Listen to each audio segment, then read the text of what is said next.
देखिए, जो Laplace transformation का एप्लीकेशन है या लाप्लास ट्रांसफॉर्म का जो एप्लीकेशन है वो हम किसी सर्किट की हेल्प से आपको एक्सप्लेन करेंगे। आपको रिकॉल करना पड़ेगा प्रीवियस लर्निंग मॉड्यूल्स, जहां पर हमने कैपेसिटर इंडक्टर में इनिशियल कंडीशंस लाप्लास ट्रांसफॉर्मेशन में जो आई थी उनको इंक्लूड किया था और देखा था कि उनका जो इक्विवेलेंट सर्किट था वो कैसे बन रहा था।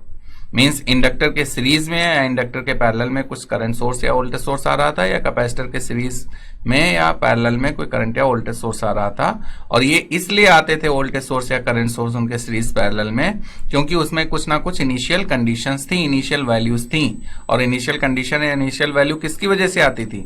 या तो कैपेसिटर पे कुछ पहले से चार्ज स्टोर्ड है या फिर इंडक्टर में कोई प्रीवियसली करंट फ्लो कर रही है, तो उसकी वजह से उनको ट्रांसफॉर्म करते थे। तो यहां पर फॉर एग्जांपल हमारे पास एक केस है,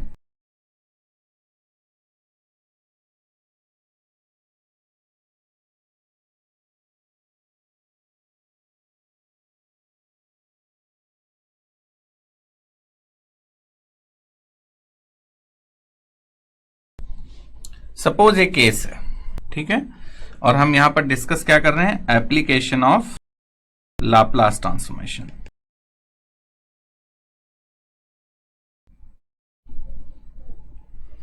application of Laplace transform in different circuits. ये कोई केस है। हम यहां पर कंसीडर क्या कर रहे हैं कि at time t equals to 0 ये स्विच क्या हो रहा है? क्लोज हो रहा है, ठीक है। लेकिन before time t equals to 0 इस सर्किट में कनेक्टेड क्या है? कैपेसिटर। तो हम क्या कह रहे हैं कि before time t equals to 0 इस कैपेसिटर पे कोई भी चार्ज प्रीवियसली स्टोर्ड नहीं है, ठीक है। ये हमने एज्यूम किया, ये हमारा एजम्पशन है। तो एजम्पशन हमारा क्या हो गया? स्विच हम के जो है टाइम t इक्वल्स टू 0 पे क्लोज कर रहे हैं और प्रीवियसली इस कैपेसिटर पे कोई भी चार्ज स्टोर्ड नहीं है। तो अगर उस पे कोई चार्ज स्टोर्ड नहीं है तो क्या होगा? अब हम वन बाय वन देखते हैं। कैपेसिटर है तो कैपेसिटर के अक्रॉस वोल्टेज कितना होता है?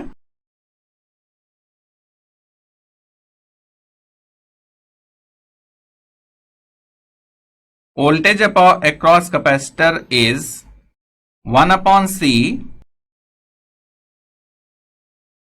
IDT या ITDT। और इसमें हम क्या लिखते हैं? Minus infinity to t। अगर प्रीवियसली कोई चार्ज स्टोर्ड है तो इसको हमने ब्रेक किया था minus infinity to 0 ITDT plus 1/C 0 to t ITDT। और ये 1/C minus infinity to 0 I2DT क्या हुआ करता था? इस पे जो इनिशियल चार्ज स्टोर हुआ करता था वो चार्ज होता क्या है? Q इक्वल्स टू CV, ठीक है।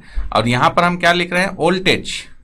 तो वोल्टेज इक्वल्स टू Q/C, तो इसको हम लिख सकते हैं 1/C और Q0 माइनस, तो Q0 minus upon C is voltage plus 1/C 0 to t ITDT।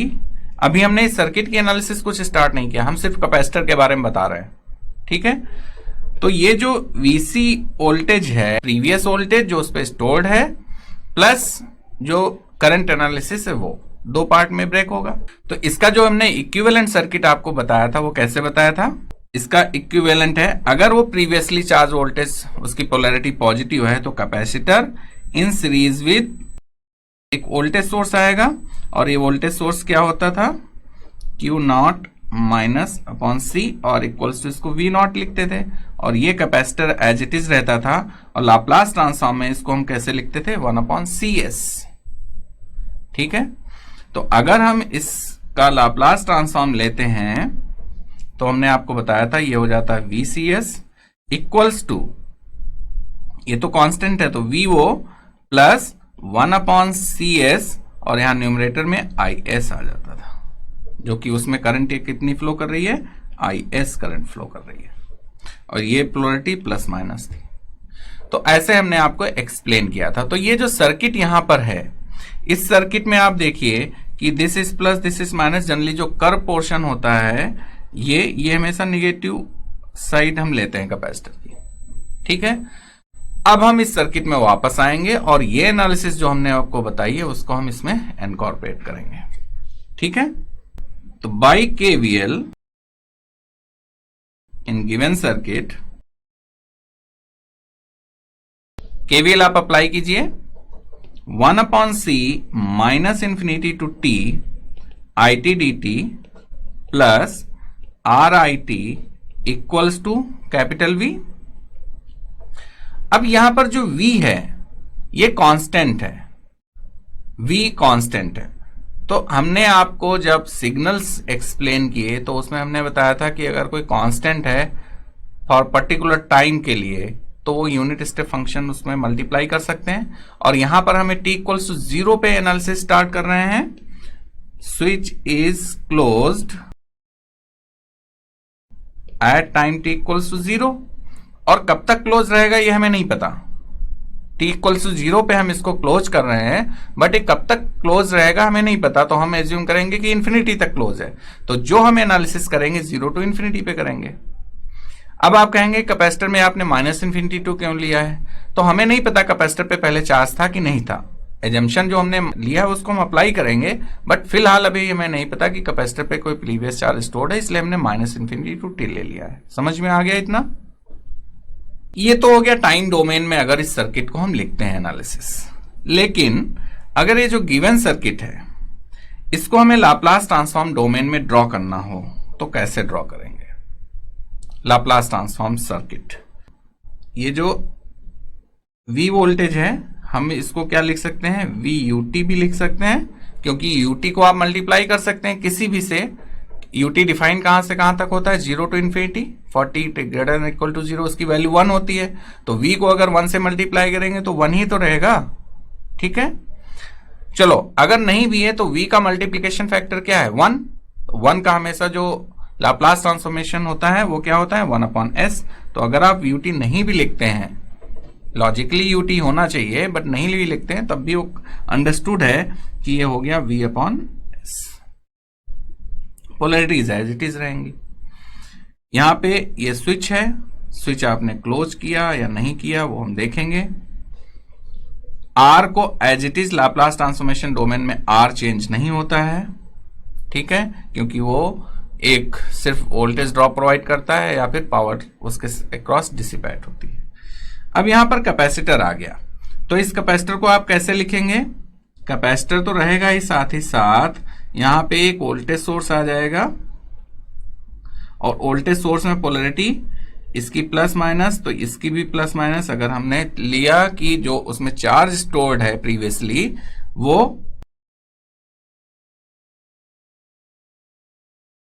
Same polarity का है, मींस पॉजिटिव पोलैरिटी का है, तो ये कैपेसिटर हो गया। कैपेसिटर को क्या आएगा? 1/CS, और Q0 minus upon C that is equal to V0। This is R, और इसमें जो करंट फ्लो कर रही है दैट इज IS। ठीक है, तो अगर इस इक्वेशन को हम लिखते हैं तो क्या आएगा? अब इसमें केवीएल आप यूज कीजिए इस पर्टिकुलर सर्किट से। ये तो गिवन सर्किट, जो सर्किट फर्स्ट था उसमें ये सर्किट 2 है, इसमें आप केवीएल आप अप्लाई कीजिए तो क्या होगा? देखिए 1/c दोनों में कॉमन है, ब्रैकेट में क्या आएगा?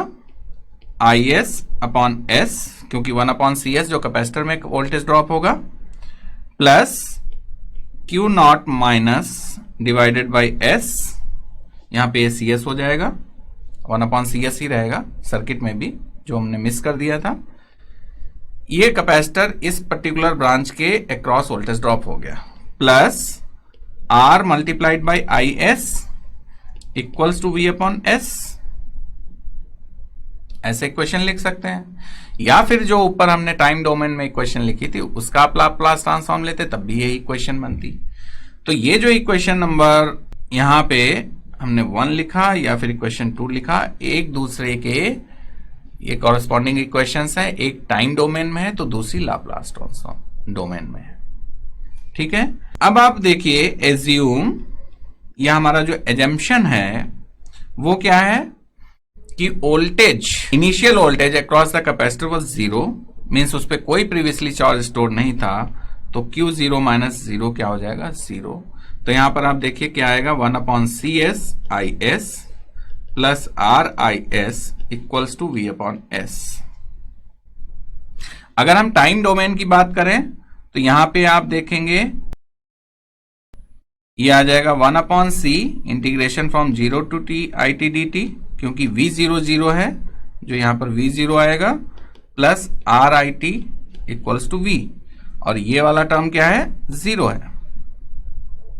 तो वो टाइम डोमेन में हो गया और ये फ्रीक्वेंसी डोमेन में हो गया, मीन्स लाप्लास ट्रांसफॉर्मेशन में। तो यहां पर आप देखो is की वैल्यू कितनी आ जाएगी, v/s 1/cs प्लस r, या फिर इसको आप सिंप्लीफाई कीजिए तो v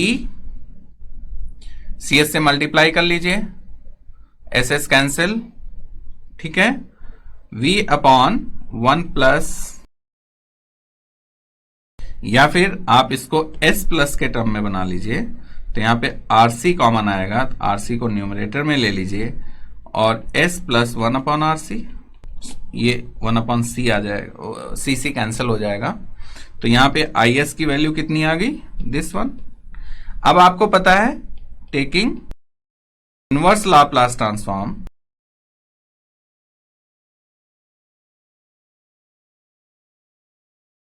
is का inverse Laplace transform it, v/r constant है एज इट इज, और 1/s प्लस 1rc, तो 1/s प्लस a का जो इनवर्स लाप्लास ट्रांसफॉर्म होता है वो कितना होता है, e⁻⁻at।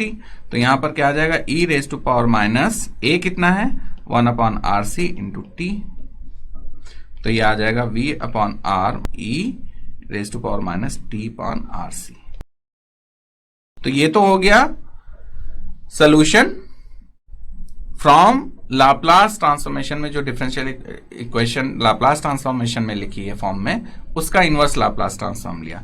बट इक्वेशन कब ट्रू है, आप स्विच कब क्लोज कर रहे हैं, t इक्वल्स टू 0 पे, तो this is true for t greater than equal to 0 and it will be 0 when t is less than 0। तो फाइनल सोल्यूशन ये हुआ जाकर के। आप सिर्फ पहला पार्ट लिख देते वो गलत होता, हाफ आंसर होता। करेक्ट आंसर इज दिस, दोनों को आपको इंक्लूड करना है, क्योंकि कंसिडरेशन आपका -∞ से +∞ तक है।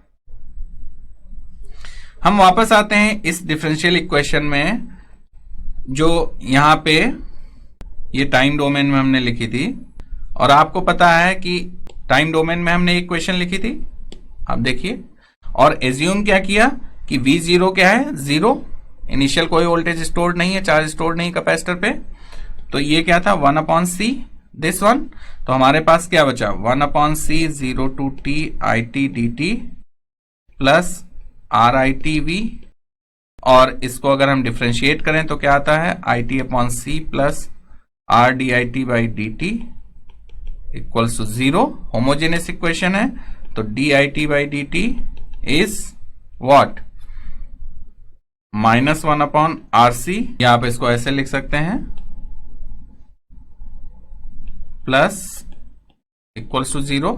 तो यहां से आप सोल्यूशन निकालेंगे तो इंटीग्रेटिंग फैक्टर -1/rc t, तो ये -t/rc है ना, और यहां पे कांस्टेंट आ जाएगा k।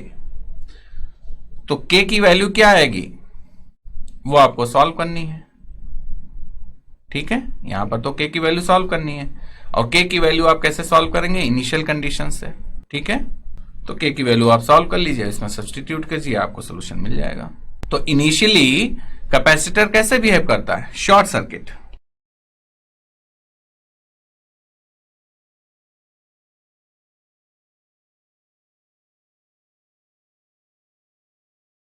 जब शॉर्ट सर्किट हो जाएगा तो I0 प्लस क्या होगा, V/R। सर्किट में आप देखिए स्विच क्लोज किया just after time t equals to 0 plus capacitor behave जैसे शॉर्ट सर्किट, तो उसमें करंट कितनी फ्लो करेगी, V/R at time t equals to 0। तो यहां से आप देखेंगे IT कितना हो जाएगा, K V/R आ जाएगा, और ये हो जाएगा, देखिए हमने अभी लाप्लास ट्रांसफॉर्म मेथड से यही सोल्यूशन फाइंड आउट किया।